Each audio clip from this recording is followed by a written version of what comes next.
Story name, Is It Still Too Late? Written by Pallavi Joshi. Short summary of this storybook. Tina was always late, late for school, late for meals, late for everything. It wasn't something she worried about, until one day, life taught her an important lesson. At 11 years old, Tina wrote a book. Little did she know, it would change everything. This is her journey, one of laughter, learning, and discovering that sometimes, it's never too late to change. Characters in the story. First, Tina, a curious and creative young girl. Second, Mira, Tina's caring mother. Third, Rakesh, Tina's supportive father. Fourth, Susie, Tina's best friend. Index. Chapter 1 First day at school. 4-year-old Tina arrives late to school due to traffic. Her teacher scolds her, making her wonder why being on time is so important. Chapter 2 Art class and family dinner. Tina shines in art class as her teacher praises her painting. Later, she enjoys a special family dinner when her father returns from a business trip. Chapter 3 Big Girl and Summer Holidays. Now 11, Tina is still often late. She is thrilled when summer vacation is announced and rushes home to share the news with her mother. Chapter 4 Her book and competition.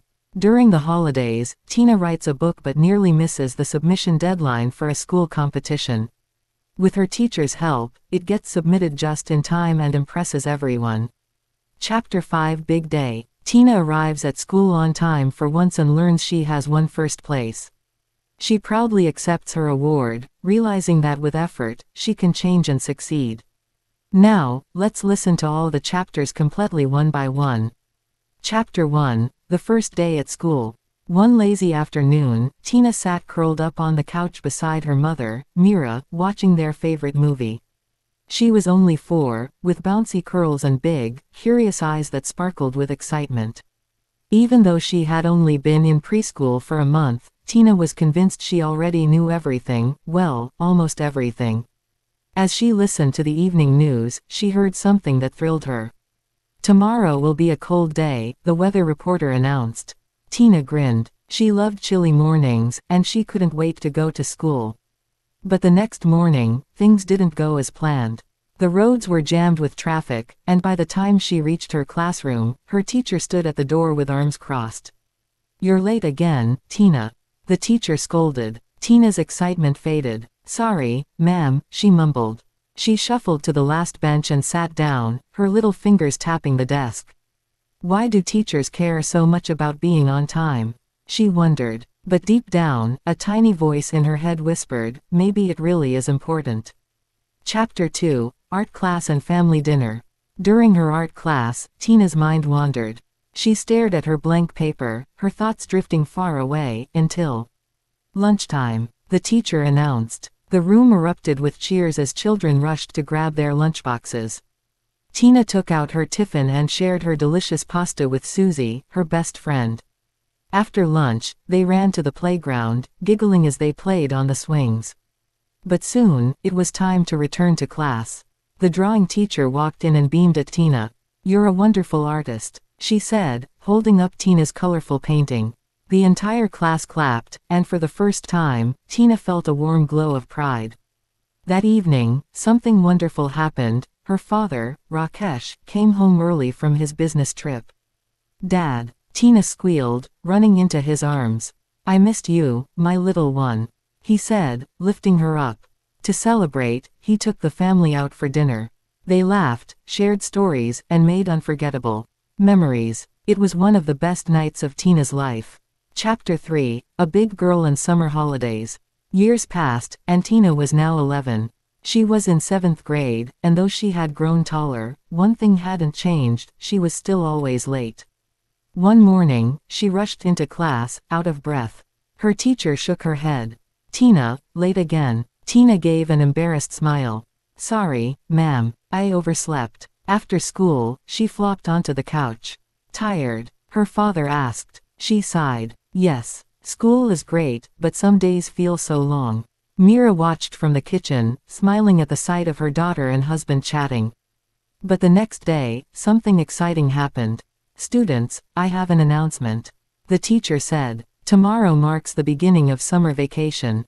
The entire class erupted in cheers. Tina couldn't wait to rush home and tell her mother. As soon as school ended, she ran down the street, her face glowing with happiness. "Mom, guess what? Summer vacation starts tomorrow." Mira laughed, pulling her into a hug. "I can see why you're so excited."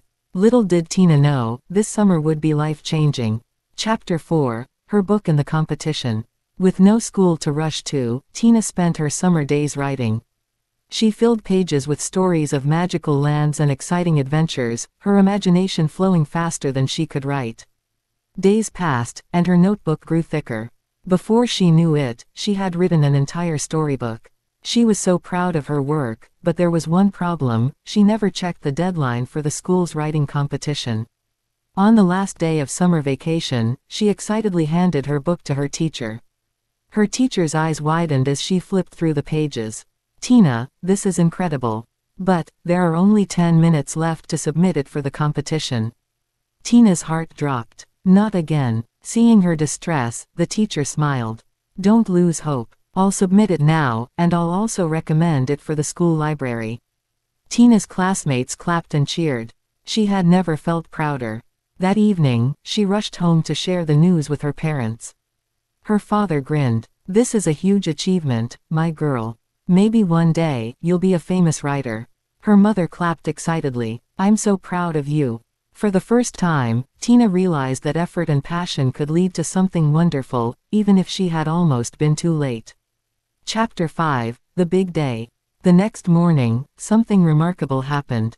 For the first time in her life, Tina was on time. Her teacher greeted her with a smile. "Good to see you early today." During the school assembly, the principal made an announcement. "The winner of our storybook competition is Tina." Gasps and cheers filled the hall. Tina's book had not only won first place, it was officially selected for the school library. Tina stepped onto the stage, her heart pounding. "Thank you," she said. "I couldn't have done this without my parents, my teachers, and my best friend, Susie." The principal smiled. "Anything else you'd like to say?" Tina hesitated, then asked, "Is it still too late?" Her teacher, smiling warmly, whispered back, "No, my dear. You made it just in time." Tears welled in Tina's eyes as she turned to her parents. "Did my book make you proud?" Her father hugged her tightly. "Yes, my dear, you made us all proud." The crowd erupted in applause, chanting her name. Susie wiped her happy tears as Tina gave her a grateful smile. In that moment, Tina knew, sometimes, being late wasn't the end of the story. As long as you keep trying, you can always make things right. And this time, she wasn't too late. The end. Thanks for listening to my storybook and hope you like it.